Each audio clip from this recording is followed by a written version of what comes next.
Every year, the veil thins. We trade comfortable sweaters for monstrous costumes. We welcome ghosts and ghouls, not as figures of fear, but as part of a ritual. But the holiday we call Halloween is more than just candy and haunted houses. Its roots are buried deep, stretching back over 2,000 years to a night far colder and much, much darker.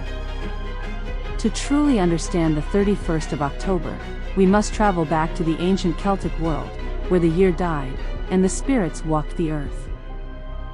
For the Celts of ancient Ireland, the UK, and northern France, the new year was not January 1st. It was November 1st. This date marked the end of the harvest and the start of the dark, punishing half of the year, winter. The night before, October 31st, was the festival of Samhain, pronounced Samhain. The Celts believed that on this night, the boundary between the world of the living and the world of the dead became blurred. The spirits of the dead, the Owls, were thought to cross over, wandering the earth once more.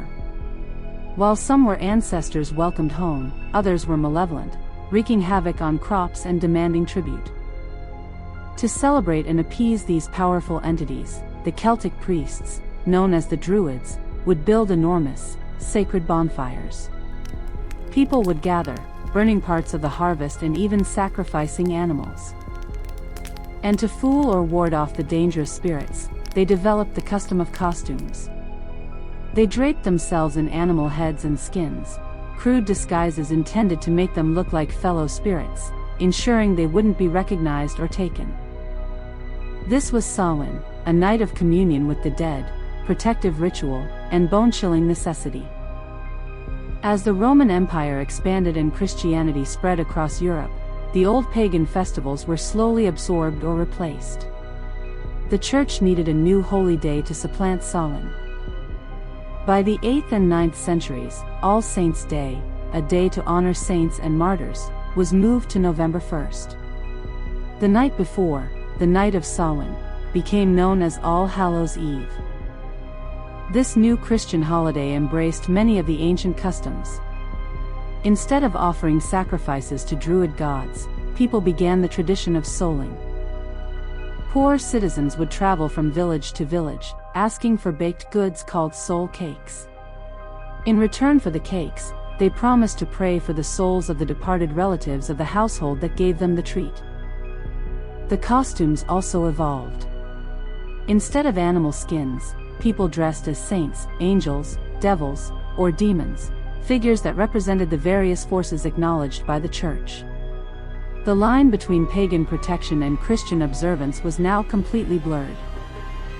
This practice, going door to door for treats in costume, would eventually cross the Atlantic with European immigrants and become the modern trick-or-treat.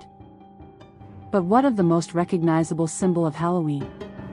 The glowing, grotesque face that greets you on the porch. That, too, has a terrifyingly simple origin rooted in Irish folklore. This story begins with a wretched drunkard named Stingy Jack, a manipulative scoundrel who managed to trick the devil not once, but twice.